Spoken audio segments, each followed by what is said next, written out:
नमस्कार बच्चों, आज हम शेखावाटी मिशन 100 परीक्षा 2022 के लिए एक्सपर्ट टीम द्वारा तैयार एक बेहतरीन कंटेंट आप तक पहुंचाने का प्रयास कर रहे हैं। टीम का ये प्रयास कई सालों से जारी है और इस कंटेंट को याद कर बच्चों ने पूरे में से पूरे मार्क्स प्राप्त किए हैं। नमस्कार स्टूडेंट्स, आज हमारा अति महत्वपूर्ण सेशन चल रहा है जियोग्राफी, जिसके में हम 56 में से 56 का प्रयास कर रहे हैं। अति महत्वपूर्ण प्रश्न है हमारा जो चैप्टर होगा वो होगा परिवहन एवं संचार वाला। तो हम शुरू हो जाते हैं। नॉर्थ वेस्टर्न भारतीय रेल मंडल का मुख्यालय कहाँ स्थित है? ये जयपुर में है। नॉर्थ वेस्टर्न भारतीय जो रेलवे है उसका मुख्यालय जयपुर में है। भारत में वायु परिवहन की शुरुआत 1911 में इलाहाबाद के नैनी से हुई थी। भारतीय रेल को कितने मंडलों में बांटा गया है? 16 मंडलों में। अति महत्वपूर्ण प्रश्न चल रहे हमारे। भारत में रेडियो का प्रसारण किस वर्ष हुआ? 1923 में। भारतीय रेल की स्थापना किस वर्ष और कहाँ हुई? 1853 में मुंबई से ठाणे के बीच चली थी। ये औपनिवेशिक काल में हुई थी। इसकी शुरुआत 1853 में। भारत में सड़कों की दशा सुधारने के लिए 20 वर्षीय सड़क योजना किस वर्ष बनाई गई? 1961 में। 20 वर्षीय सड़क योजना 1961 में। National remote sensing centre Hyderabad. Bharat में सर्वप्रथम टेलीविज़न का प्रसारण कब हुआ? टेलीविज़न का प्रसारण 1559 में। 1559 में। परिवहन के साधनों का आलेख हमें दर्शाना है। परिवहन के साधन कितने प्रकार के होते हैं?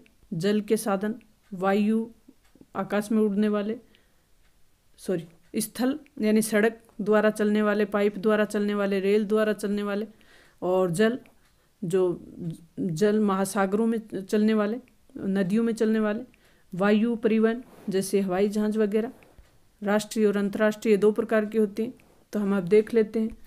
स्थल पे चलने वाले सड़क द्वारा, रेल द्वारा, पाइपलाइन द्वारा, और जल वाले अंतःस्थलीय, सागरीय और महासागरीय। वायु वाले राष्ट्रीय और अंतर्राष्ट्रीय। तो स्वर्णिम चतुर्भुज परियोजना अति महत्वपूर्ण प्रश्न हमारा।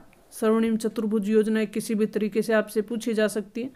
इस परियोजना में 5846 किलोमीटर लंबी 4/6 लेन यानी 4 या 6 लेन वाली ये उच्च सघनता के यातायात गलियारों में शामिल है, जो देश के महानगरों को जोड़ने वाली सड़क परियोजना है। ये महानगरों को जोड़ने वाली सड़क परियोजना है। दिल्ली से मुंबई, चेन्नई, कोलकाता को जोड़ती है। स्वर्णिम चतुर्भुज के निर्माण के साथ भारत के इन महानगरों के बीच की जो दूरी है तथा यातायात की जो लागत है वो महत्वपूर्ण रूप से कम हो गई। उत्तर, दक्षिण और पूर्व पश्चिम गलियारा किन किन शहरों को जोड़ता है? तो उत्तर में श्रीनगर को, दक्षिण के कन्याकुमारी से, और पूर्व में सिलचर से पश्चिम के पोरबंदर, गुजरात में जो पोरबंदर है उसको जोड़ने वाला जो गलियारा है उसको उत्तर, दक्षिण और पूर्व पश्चिम गलियारा कहते हैं। कंडल क्या है? केरल राज्य में जल प्रबंधन को कैडल कहा जाता है। सस्ता जल परिवहन उपलब्ध कराने के साथ साथ भारी संख्या में पर्यटकों को भी आकर्षित करने वाला है, तो इसे कैडल कहते हैं। भारतीय रेल को रेल पटरियों की चौड़ाई के आधार पर कितने वर्गों में बांटा गया है? तो बड़ी लाइन, मीटर लाइन और छोटी लाइन, 3 लाइनों में बांटा गया है चौड़ाई के आधार पर। तो हम देख लेते हैं बड़ी लाइन कौन सी होती है। इन्हें ब्रॉडगेज लाइन भी कहते हैं, और इनके पटरियों की जो दूरी होती है वो 1.61 मीटर इनके बीच की दूरी होती है। मीटर लाइन, इसमें पटरियों के बीच की दूरी होती है वो 1 मीटर होती है। और छोटी जो लाइन होती है इनमें पटरियों के बीच की जो दूरी होती है वो 0.61 यानी 61 होती है। तो ये इनमें अंतर होता है। तो 3 प्रकार की लाइन हमने देख ली, बड़ी लाइन, मीटर लाइन, छोटी लाइन। तो ये प्रश्न पूछा जा सकता है कि बड़ी लाइन का दूसरा नाम क्या? ब्रॉडगेज जो लाइन होती है उसमें बीच की दूरी कितनी होती है, ऐसे पूछा जा सकता है। अति महत्वपूर्ण प्रश्न चल रहे हमारे। प्रस्तावित भारतमाला योजना के उद्देश्य लिखिए। तो प्रस्तावित भारतमाला योजना और स्वर्णिम जो चतुर्भुज योजना दोनों अति इम्पोर्टेंट हैं। दोनों में अंतर करें, अच्छी तरह से याद करें, बार बार अभ्यास करें। अभ्यास करने से सब संभव है। कुछ बच्चों की शिकायत रहती है कि हमें याद नहीं होता कई बार पढ़ने के बाद भी, लेकिन आप लगे रहें, अभ्यास से सब संभव है। करत करत अभ्यास के जड़मती हो तो सुजान, रसरी आवत जावते सिल पे पड़त निशान। तो एक जो मुलायम रस्सी है वो आने और जाने से पत्थर पे निशान डाल सकती है। तो हमें क्यों नहीं याद होगा, हम अभ्यास करेंगे तो ज़रूर याद होगा। ये जियोग्राफी विषय स्कोरिंग सब्जेक्ट है, इसमें 56 में से 56 लाए जा सकते हैं, तो प्रयास करें। पिछले इलाकों, हाँ, भारतमाला योजना पढ़ रहे हैं हम। इसके उद्देश्य तटवर्ती भागों से लगे हुए राज्यों की जो सड़कें हैं उनका विकास करना, पिछड़े जो इलाके हैं, धार्मिक पर्यटक स्थल हैं, उनको जोड़ना।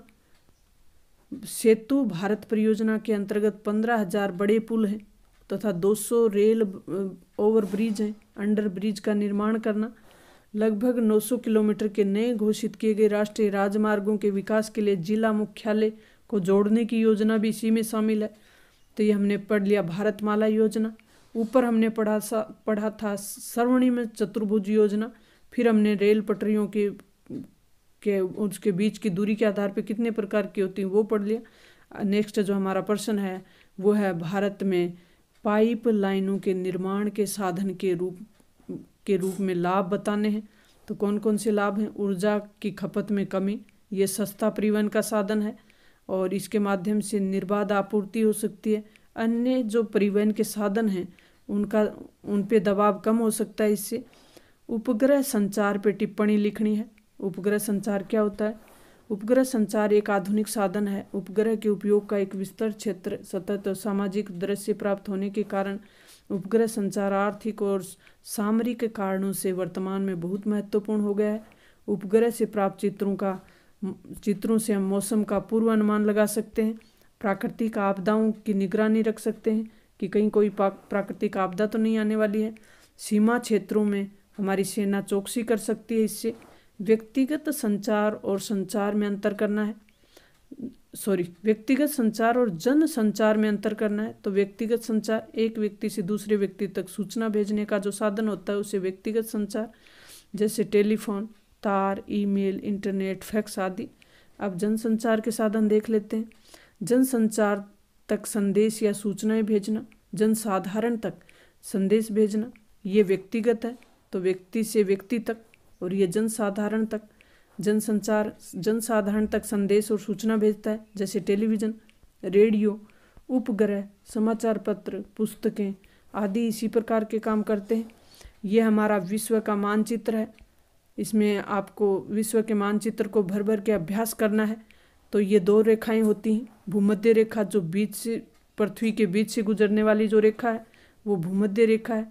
ऊपर वाली 23.5 डिग्री है वो कर्क रेखा है और नीचे 23 डिग्री जो रेखा होती है वो मकर रेखा होती है।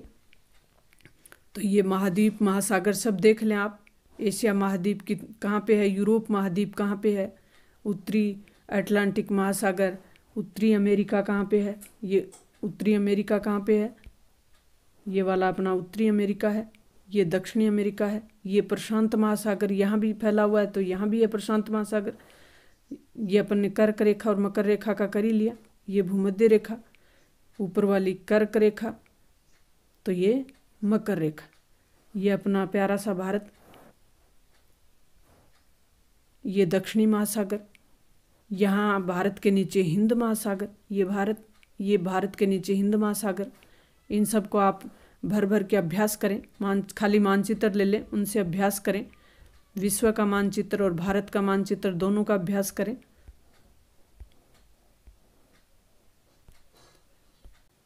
ये हमने जियोग्राफी के अति महत्वपूर्ण प्रश्नों को हल किया है।